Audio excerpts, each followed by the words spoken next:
Well, congratulations, man. Thank you. So, okay. It's a long road to get here. It is a long road to It took a minute, man. Yeah. It took almost 3 years.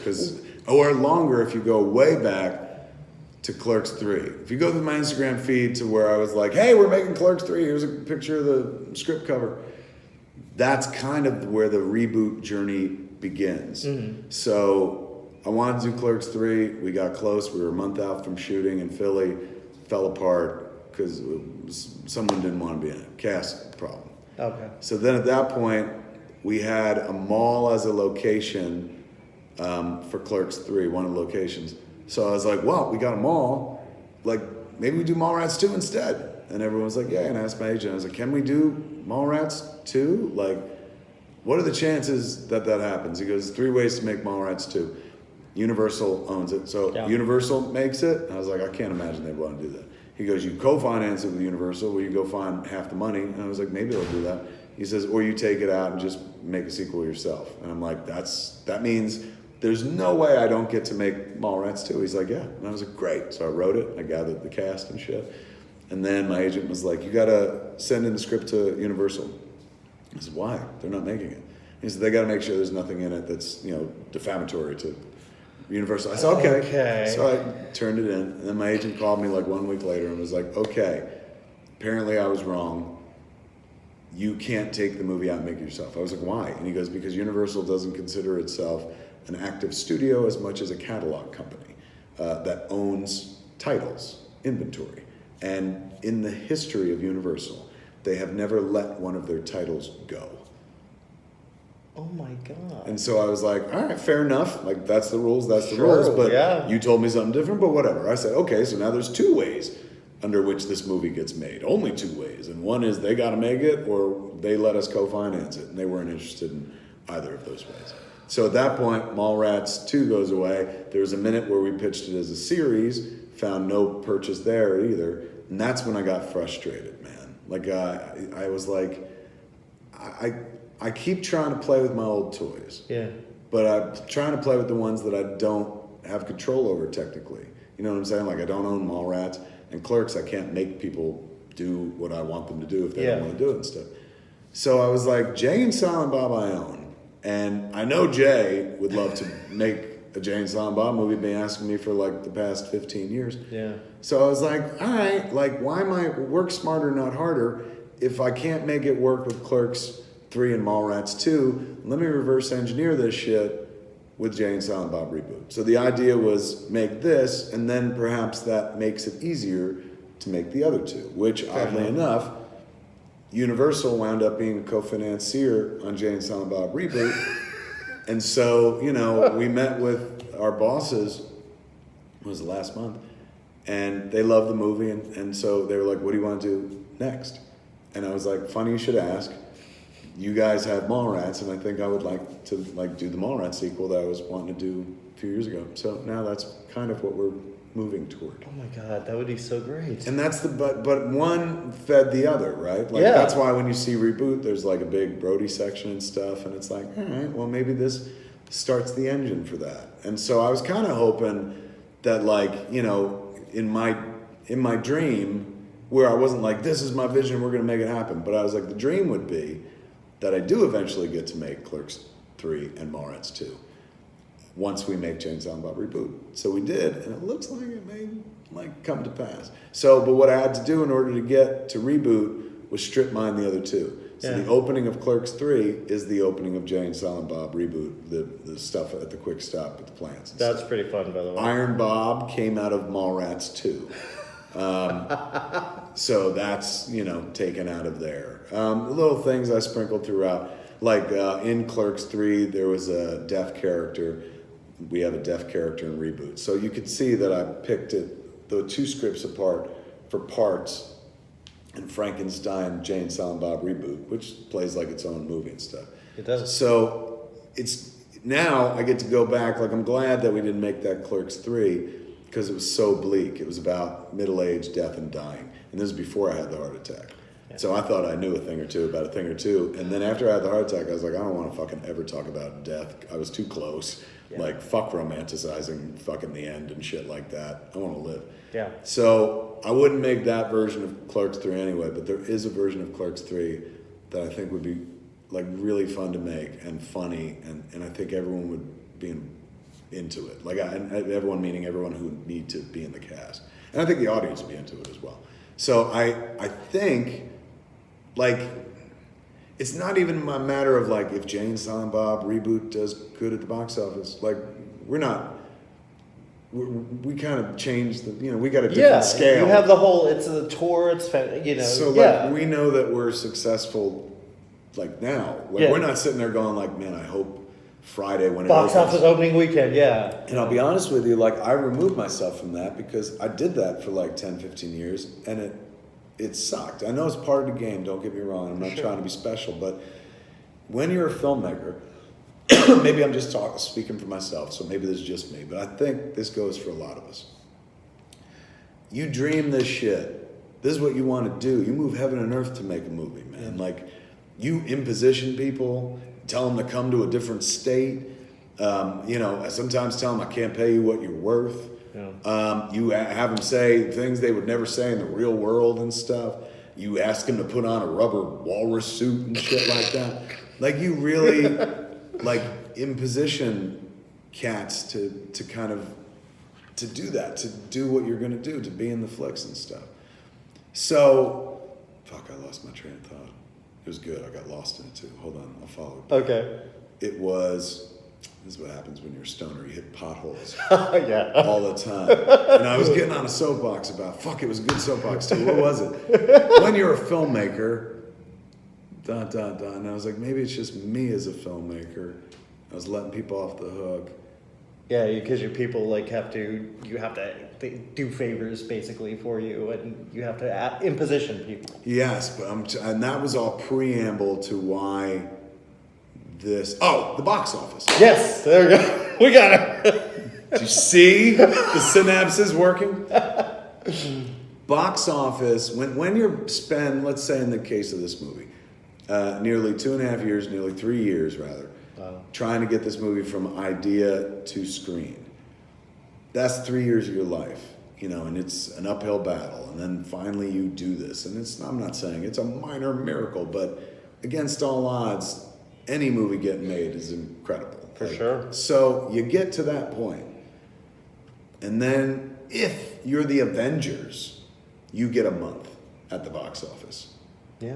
And that's it. Then it's fucking over and they're on to the next subject. Yep. And that's the way of the world. I've never been Avengers, so if you're Kevin Smith, you built something for 2.5, 3 years, and you get a weekend.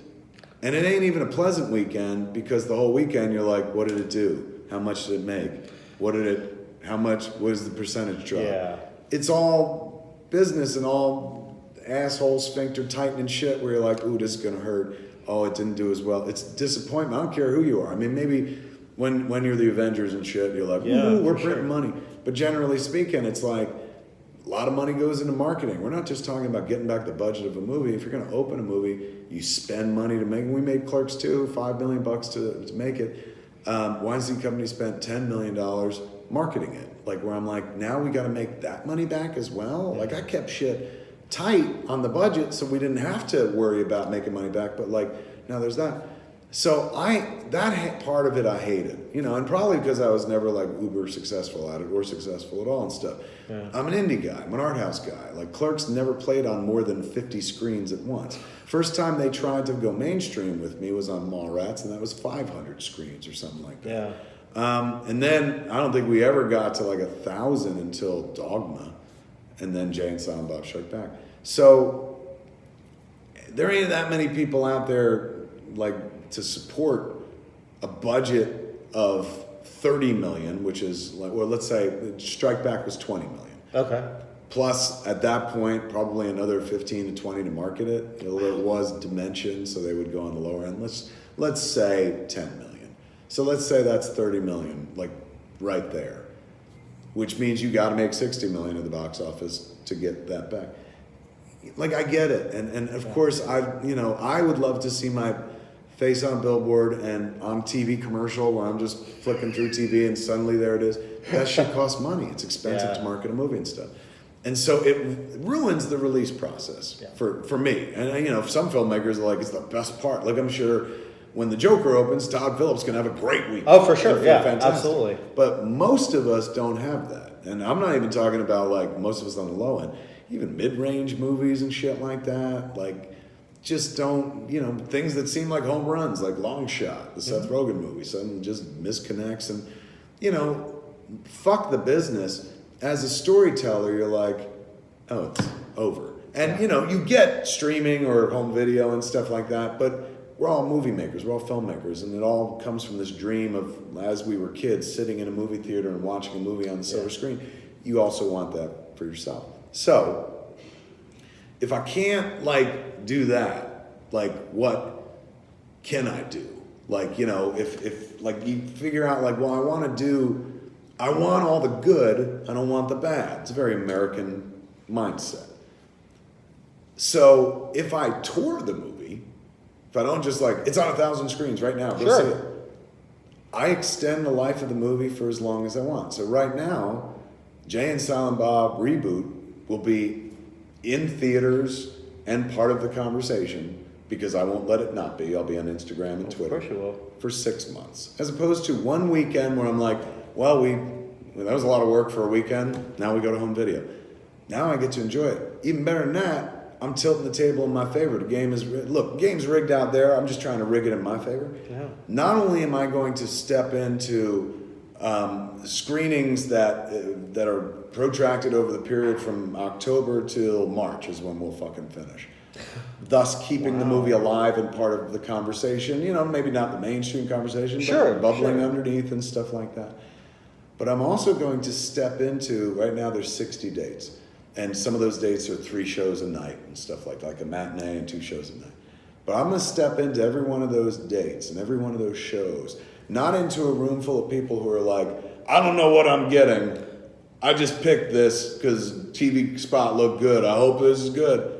I'm going to walk into rooms full of people who are going to welcome me like a long lost relative. Yeah. And someone who not only, it's like the end of Indiana Jones and, the Temple of Doom, where you're coming over the hill and it's like, hey, he's back with the Shankara stone. And then all of a sudden you see the kids and you're like, oh! Not only are we coming back as Jay and Silent Bob, but we're bringing all the kids from the movies. There's Ben, there's Matt, there's Shannon, so forth, there's Joey.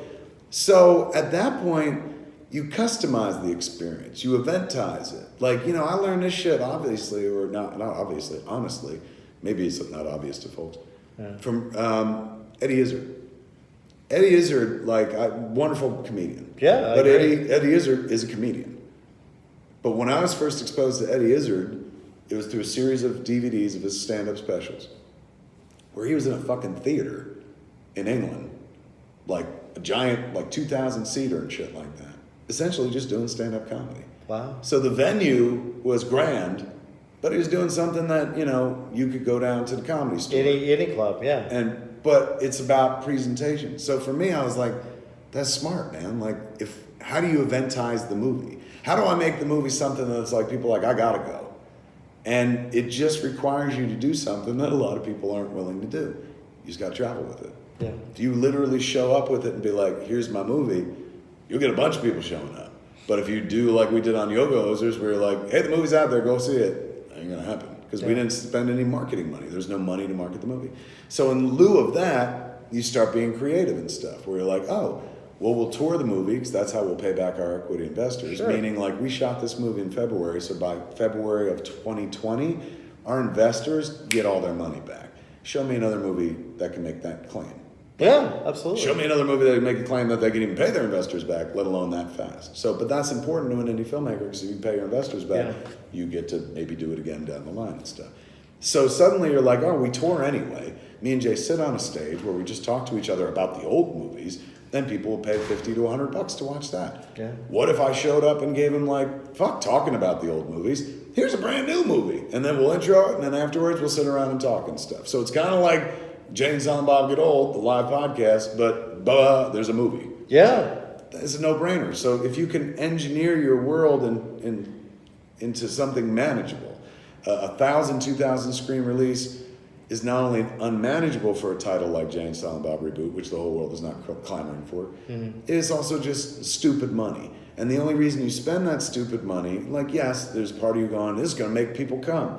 But we all know that that's not the case. You can spend a lot of money, hope people come, they don't show up and stuff. So at the end of the day, then it becomes about ego. Are you the kind of filmmaker that's like, well, if people aren't seeing billboards for my movie, I'm not relevant. Yeah. I know I'm not relevant. I haven't been relevant for a long fucking time.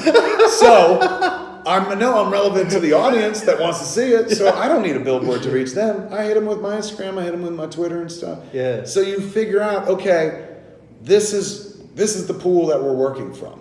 Let's make the movie based around that pool. We're not going to make the movie like this because only this many people are going to show up. Yeah. But if you make the movie like the pool size, everyone's going to be whole. Everyone's going to be made whole, maybe make a little money, and we all, most importantly, get to do this one more time because that's the name of the game. Yeah. Easy way to do that is incredible financial success. After Joker comes out, Todd Phillips will definitely be able to make another movie. For sure. Absolutely. We can't all make the Joker. So in that world, you got to secure the next fucking meal. You got to secure, like, all right, man, if I want to do this again, I got to pay these people back. You pay back your investors, then you go back to them the next time and be like, hey, we want to do this again. And this time, they're like, shit, man, not only was it fun, because that's the important part, like you want people to have a good time in the movie. Yeah, of course. But you paid us back.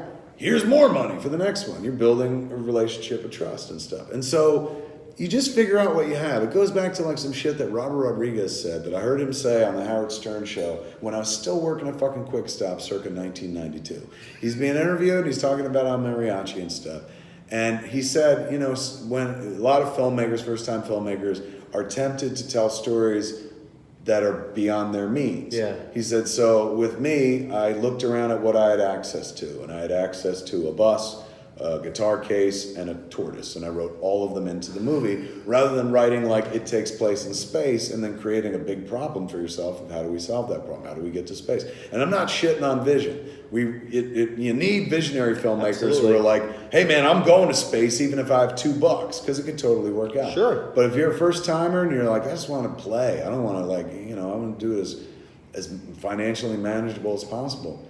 You know, people talking to each other, anyone can do that now. And you can shoot it on this. Yeah. This counts. I mean, honestly, we run this shit for 2 hours and you would have people go like, they wouldn't say, it's a modern day My Dinner with Andre. But they'll watch. Yeah. Because they're like, as long as the conversation is kind of interesting, and we won't get the world, but we'll get a few people who are like, some of this shit interests me. Maybe we'll get a few Kevin Smith fans, or maybe some that are like, I've heard him say this shit, so they moved on. But you'll get some who are like, oh, that thing about marketing is interesting, or hey, he's right. Anybody can fucking make a movie and shit like that. So you just have to figure out, you know, sometimes people like go big, like, and thank God there's people that go big. George Lucas dreamed of a universe with a fucking dog that drove a spaceship and lightsabers, and thank God. Absolutely. Spielberg, a shark that wouldn't work. Yeah. You know. So, but he didn't dream it up. They gave him true. that book. That's a true. job, but a great job. Great I ain't job. taking anything away from him. One of the best films ever made. But like, I agree. Lucas had to come up with something, and generally an idea. We all have those. We all crap ideas, you know, and most times they are crap ideas. But every crap idea is a brilliant $1 million idea in the hands of the right person at the right time or something like that. But we all have ideas. Making it happen, that's the next thing. And sometimes our eyes are bigger than our stomachs, so we're like, I'm going to make this movie. And it's just beyond our means. What I do is just go like, these are my means. This is what I have access to. And, you know, if I get a little ambitious, all right, we can push at the edge of this box. But smart money is going to stay right in here. That way we don't owe people anything when this is done. Yeah. We get everyone their money back, and people are happy enough with the results that we get to do this one more time before we die and shit like that. So it's weird. Like, I started my career as a hardcore indie filmmaker, like financing a movie on credit cards. Yeah. And I am still like kind of in that world. I didn't put any of this movie on my credit cards. Oh, that's good. But I did put money into it because I was like, if there are equity investors, like, I got money, I'll bet on myself. Like, I believe in this movie and stuff. Yeah. So, you know, and I wanted to make it. And even at the level of, like, even if I never got my money back, I wanted to make the movie or whatever. I'm used to putting skin into the game because that's how I started. Yeah. Like, nobody was coming up to me being like, make Clerks. Like, the only way it was going to happen is if I put it on money wasn't even mine. It was fucking credit cards and shit. But like every step of the way through my career, I've always been like, money's the non-factor because you can't count on that. No, that's true. So you gotta, if you're a storyteller who's obsessed with telling stories in this medium and stuff, and you want to keep doing it, you know, you got to figure out ways in which you can make it work. And I'm telling you, anyone can make this shit work. Yeah. Like, you just have to lower your expectations. That's what it comes down to. We're Americans, most of us, and some people watching aren't Americans, but you know what? Fuck it. It's not just Americans. We're human beings. And as human beings, we want the best and the biggest, and it's got to be this, and all my dreams got to come true and shit like that. Lower your expectations. That's how I got my wife. She lowered her expectations. And if you do that, she did. Oh my God, she did. I saw her previous boyfriends. But in doing so, we've been together like 21 years. She had a happy life. Instead of going like, it's got to be this and it's got to be this, she was like, all right, where's George? Fuck it, I'll take him. And it worked out. Same thing here. If you're sitting there going like, no, it's got to be this, then believe me, there are visionary directors, and I know it's hitting their ears wrong where they're like, fuck you, I got a vision and my vision won't be compromised.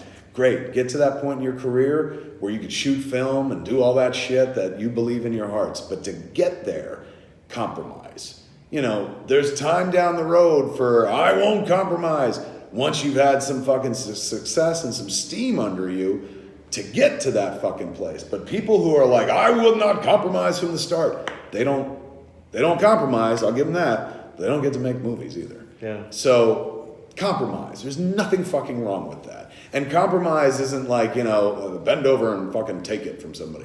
Compromise is like, all right, I wanted it to be this will work. Or I want it to be this will work. And I'll save this for down the road if somebody, you know, believes in this.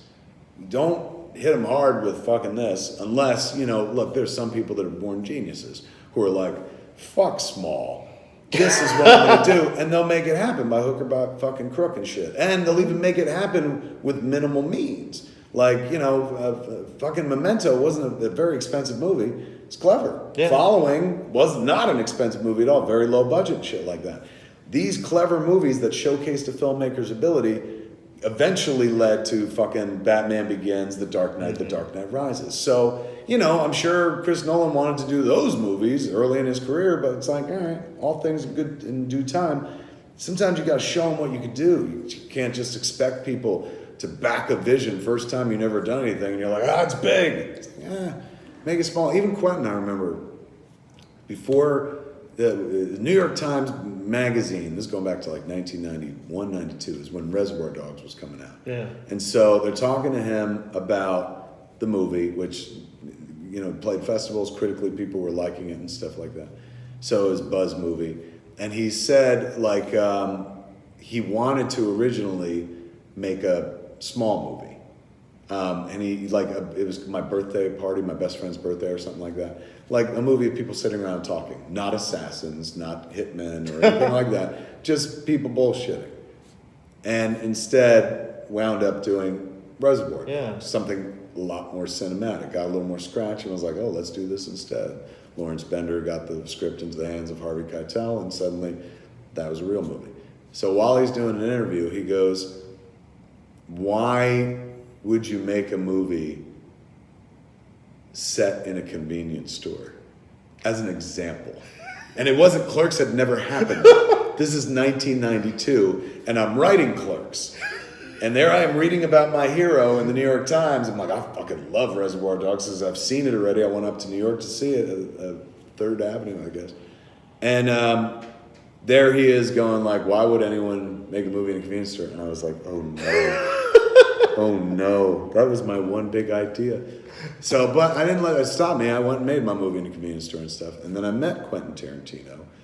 And I did not go, you said how we bonded right off the bat was he was like, I wanted to make a movie just like Clerks before I made Reservoir Dogs. And I was like, oh, my friend's birthday. And he goes, no, a movie at the video store that I worked at.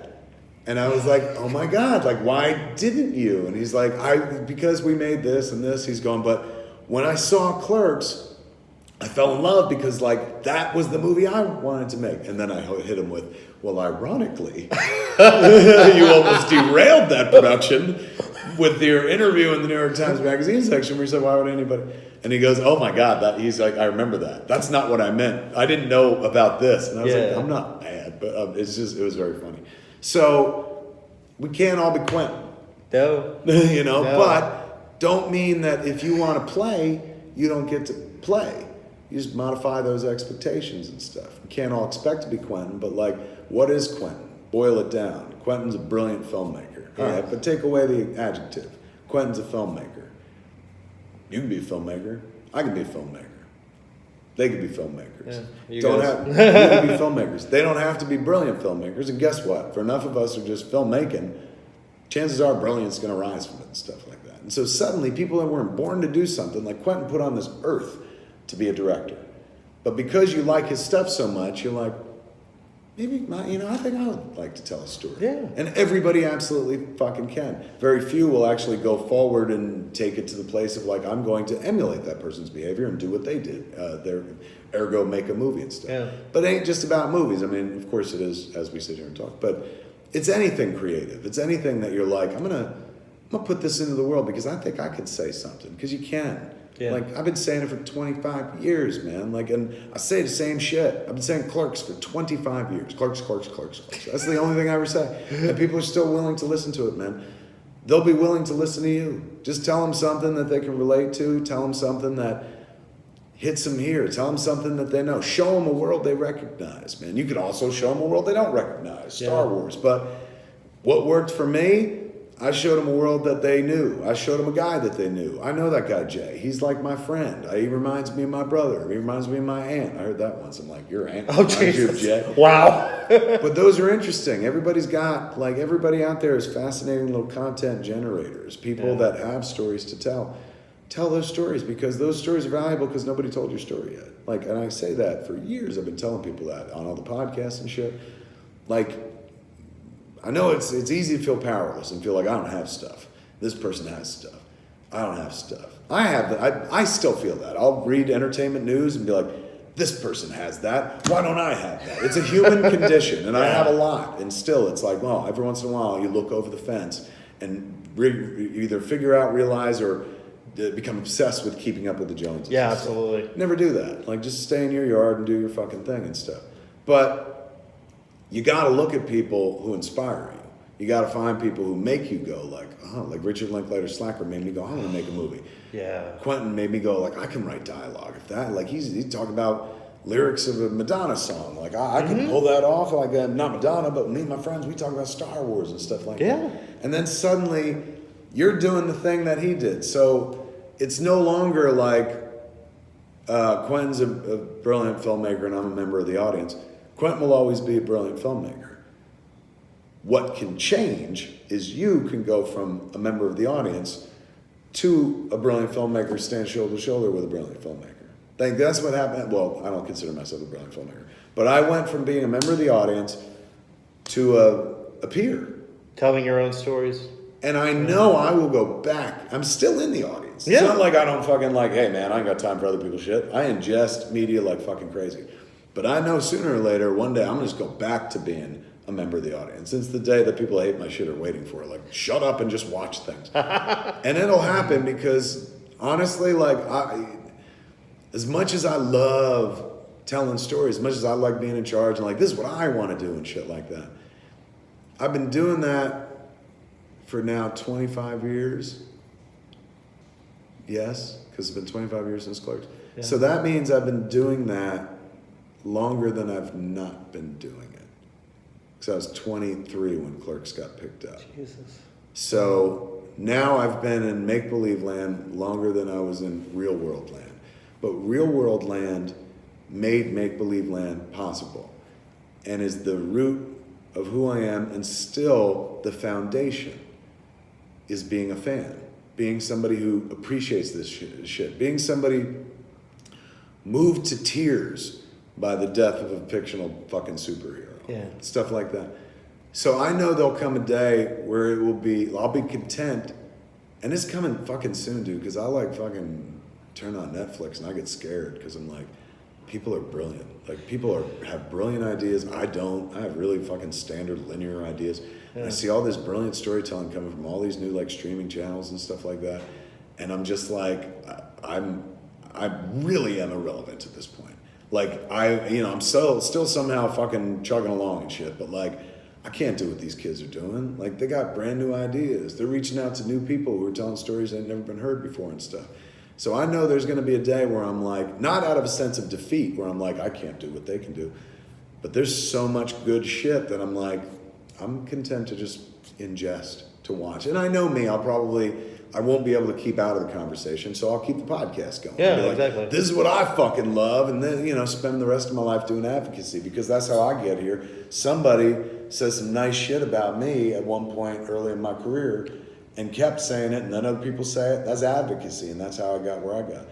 So it's nice to be able to do that in return for other cats. And, sometimes I like a lot of mainstream stuff, so it's not like Avengers needs help or something. Yeah, exactly. But sometimes you shine a light on some shit that, like, I was shocked by how many people I fucking blew that show to boys on Amazon, which is amazing. And I was shocked by how many people on social media were like, oh, I haven't watched it. You're making me try the show for the first time. So there's stuff out there because there's so much content in the world. A lot of people miss a lot of shit. Yeah, absolutely. So like, I can see myself slipping into the advocacy position of just like, have you seen this? And not a guy who's like, I saw this and it's crap, because I can't really do that. It's not in my genetics. Like, you'll never hear about shit I don't like. There's no point. I mean, there's so much shit I do like and not enough time to talk about that. I don't want to waste time telling people like, fuck that, it's terrible, this one's bad, blah, blah, blah. Like, if I don't talk about it, chances are, like... You're not into it. Well, either I didn't see it or I wasn't into it and stuff. So, yeah, I look forward to just being a member of the audience one day. That's what I started as, that's what I'll go back to. Well, we'll miss you when you do. I know you won't. I'll never believe I you. will. Even then, even when it's like I'm not actively making shit, I will still pop up on your timelines until the day you die, going like CLERKS. Remember CLERKS? CLERKS, yeah. It'll still happen. Your methods. Let's do this.